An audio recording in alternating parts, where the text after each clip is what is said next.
po.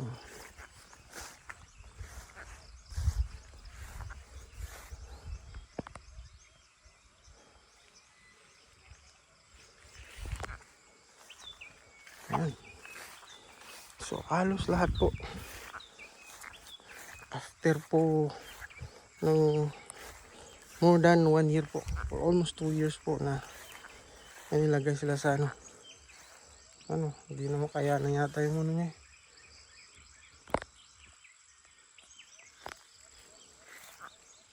Yan, so dito po sa kabila, yan po mga bunga na. Yan.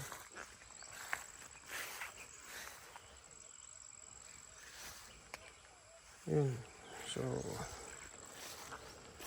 ang kuha naman po nito is ang intercrop niya po sa gaya ng sinabi ko kanina. Ito po, rambutan. Yan. Yan po yung mga bulaklak niya. Bunga. Munggo size. Yan po. Halos lahat po ng tinanim natin dito na rambutan.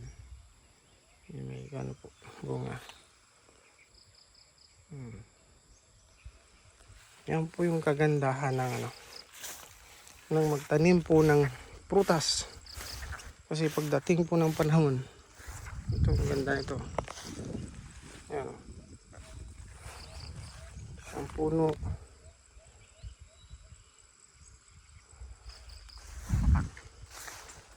Napakaraming bulaklak.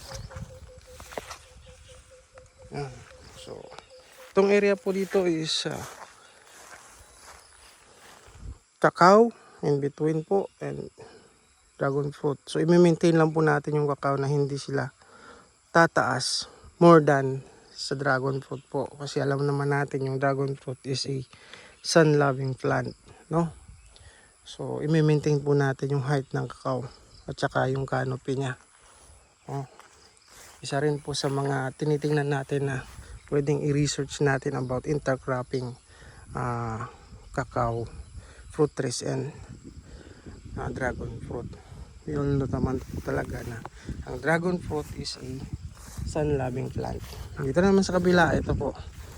So dragon fruit, isa o dalawang layer po in between still cacao. And nakita nyo po, nandyan po yung rambutan. Yan. Yan po yung bulaklak nila. Rambutan po is namumulaklak na. Yan po yung mga bulaklak nila. Yan, bunga na po yan. Yan po. So dito naman, papunta dito. This is area 3 po.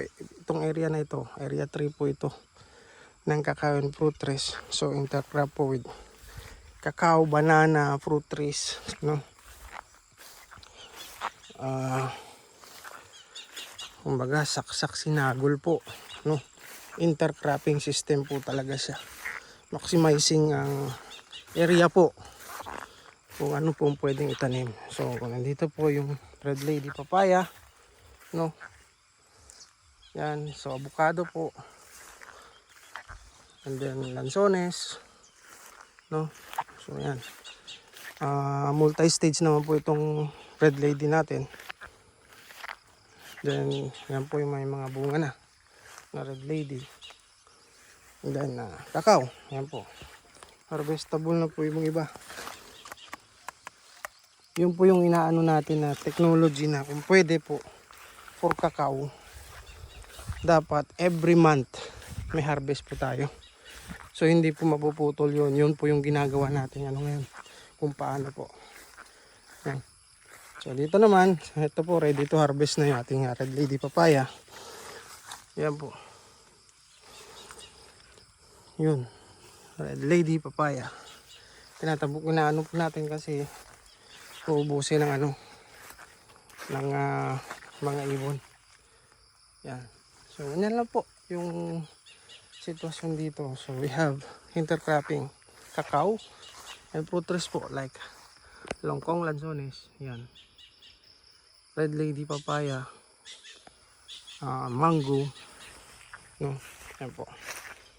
So ito po, Wild beans po ito. Yan.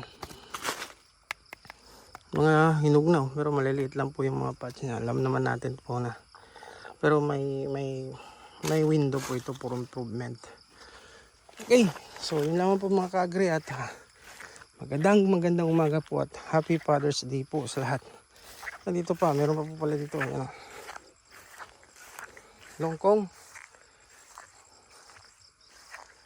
Yan po. Daming pwede nang i-harvest.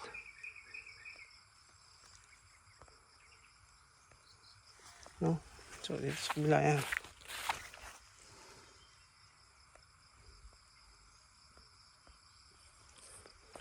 So, yun lamang po mga ka-agri at magandang umaga po.